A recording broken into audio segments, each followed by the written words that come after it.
Hallo und willkommen zu einem neuen Video. Diesmal werde ich euch Winterdeko-Ideen mit Gläsern zeigen und mein erstes Glas ist ein 1 Kilo Nutella-Glas. Ihr könnt aber auch genauso gut ein kleineres Glas verwenden und die ganzen benötigten Materialien werde ich auch wie üblich in die Videobeschreibung eintragen.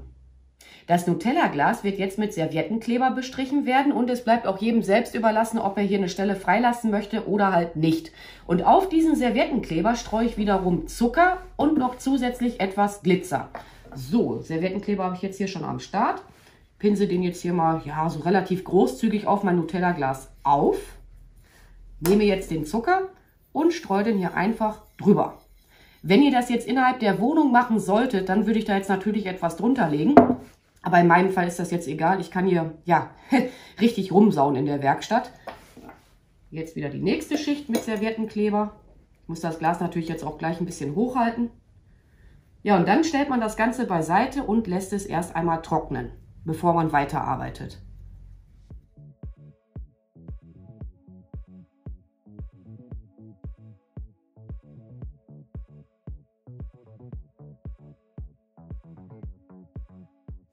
Ihr habt es ja wahrscheinlich mitbekommen, hier an der freien Stelle hatte ich den Serviettenkleber mit dem Finger einfach entfernt, weil mir das Ganze hier zu klein geworden war. Und jetzt reinige ich das noch mit einem Q-Tip und dann kommt das Glas wiederum beiseite zum Trocknen. Der Serviettenkleber ist jetzt mittlerweile getrocknet und für eine noch bessere Haltbarkeit wird das Ganze jetzt auch noch mit Klarlack eingesprüht werden. Das mache ich jetzt allerdings draußen. Mein Nutella-Glas ist jetzt noch am Trocknen und in der Zeit werde ich jetzt Glas Nummer 2 gestalten. Dieses Glas hat jetzt in etwa eine Höhe von 18 cm und der obere Durchmesser beträgt in etwa 15 cm.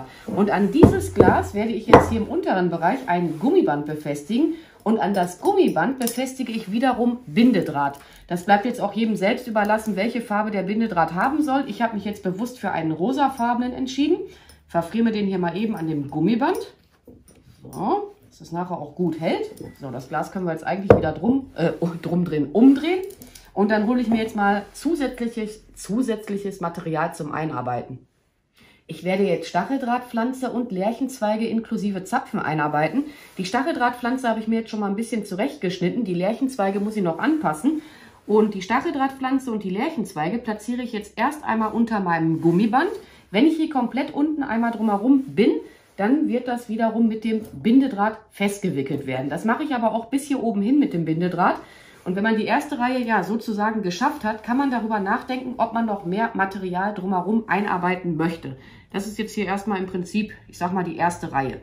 Ja, und dann, wie gesagt, einfach erst einmal unter dem Gummiband platzieren und dann mit dem Bindedraht festwickeln.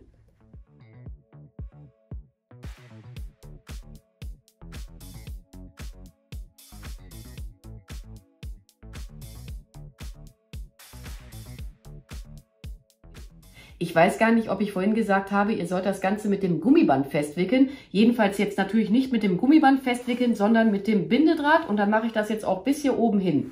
Gehe ich hier komplett einfach mal drum herum. Ziehe den auch relativ stramm, den Bindedraht, damit das dann nachher auch gut dran sitzt. Und wenn ich das jetzt hier festgewickelt habe, dann überlege ich, ob ich noch mehr Stacheldrahtpflanze hier im unteren Bereich einarbeiten werde. Das weiß ich jetzt in diesem Moment selber noch nicht.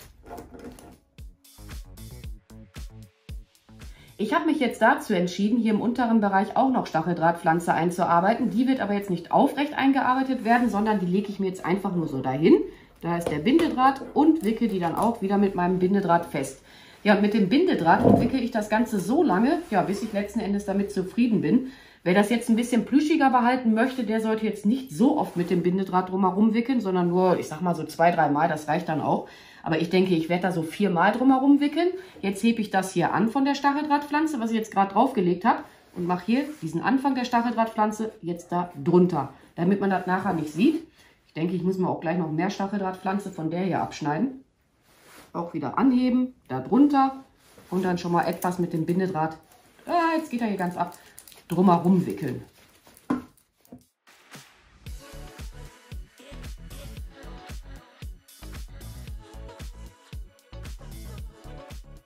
Den Bindedraht schneide ich jetzt ab und verfriemel den mit dem bereits dran gewickelten Bindedraht. Das ist aber jetzt wirklich so ein bisschen friemelig. Ich mache hier mal so einen kleinen Knoten oder ich versuche da mal so einen kleinen Knoten hineinzumachen. Oder ihr verzwirbelt das dann einfach miteinander. Das geht auch ganz gut. Wobei, ich muss jetzt ehrlich gesagt gestehen, ich habe gerade voll die kalten Finger. So, und das Ende, das stecke ich jetzt hier einfach irgendwo zwischen die Stacheldrahtpflanze hinein. Ja, und dann ist das Glas im Prinzip soweit fertig. Ich muss jetzt nur noch eine Kerze raussuchen. Und die habe ich mir jetzt natürlich hier noch nicht hingestellt. Man könnte jetzt auch noch darüber nachdenken, ob man hier was hineinstreut in sein Glas. Werde ich allerdings nicht machen. Ich denke, diese Kerze passt da jetzt ganz gut hinein. Und was man auch noch hätte machen können, man wickelt hier noch eine Drahtlichterkette drumherum. Werde ich jetzt allerdings nicht machen. Das kann jetzt beiseite. Und dann machen wir jetzt hier mal das Nutella-Glas fertig. Aber ich glaube, ich räume hier erstmal den Arbeitstisch auf. Ich werde jetzt hier oben an meinem Glas noch Schnur drumherum wickeln. Bleibt jetzt auch wieder jedem selbst überlassen, welche Farbe die Schnur haben soll. Den Anfang der Schnur lasse ich jetzt erst einmal ein gutes Stück hier hinausschauen. Ihr seht es ja schon, ich bin gerade dabei, einen Knoten hier hinein zu machen. Boah, ich habe sowas von kalte Hände. Ja, und jetzt wickele ich hier erstmal ein paar Mal drumherum mit meiner Schnur, bis ich halt der Meinung bin, dass das ausreichend ist.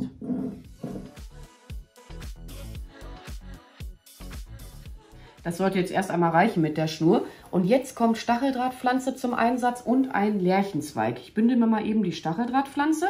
Darauf kommt der Lärchenzweig inklusive Zapfen. Da ist ja die Schnur. Hier ist der Anfang der Schnur.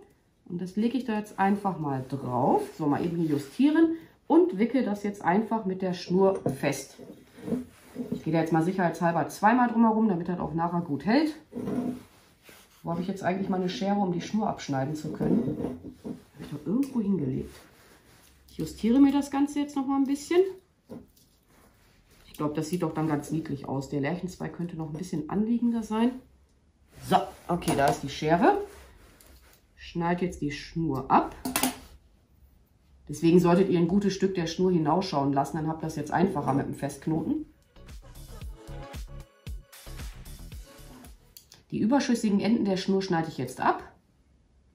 Und dann ist mir jetzt gerade noch so ein Gedanke gekommen, ich hatte mir die vorhin schon mal hier hingelegt. Das sind angesprühte Hortensien.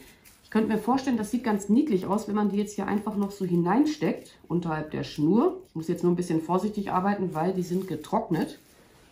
Ich glaube, die machen sich da eigentlich ganz cool drin. Jetzt bin ich am Überlegen, ob ich noch die Heißklebepistole mal eben hier rüber hole. Oh, das sieht niedlich aus. Doch, das gefällt mir mit den Hortensien. Die hatte ich seinerzeit einfach mit Silberspray eingesprüht. Wer möchte, der kann jetzt mit der Heißklebepistole noch andere Materialien an seinem Glas befestigen. Ich habe mich jetzt hier für diese Schneeflocken entschieden und wie gesagt, die werden jetzt einfach mit der Heißklebepistole befestigt werden. Und die Rückseite von meinem Glas werde ich jetzt aber nicht mitgestalten, weil die wird man in meinem Fall später nicht sehen.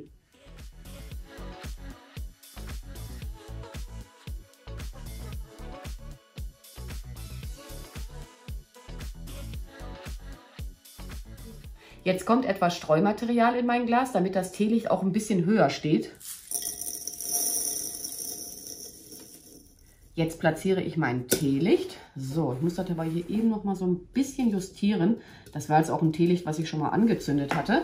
Jetzt kommt wieder Streumaterial hinzu, damit man nachher diesen Rand vom Teelicht auch nicht sehen kann.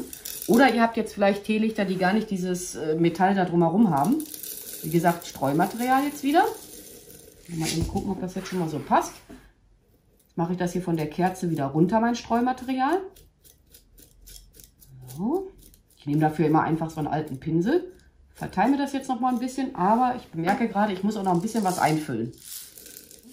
Das wird jetzt ein bisschen tricky werden, aber mein Stabfeuerzeug ist leider leer.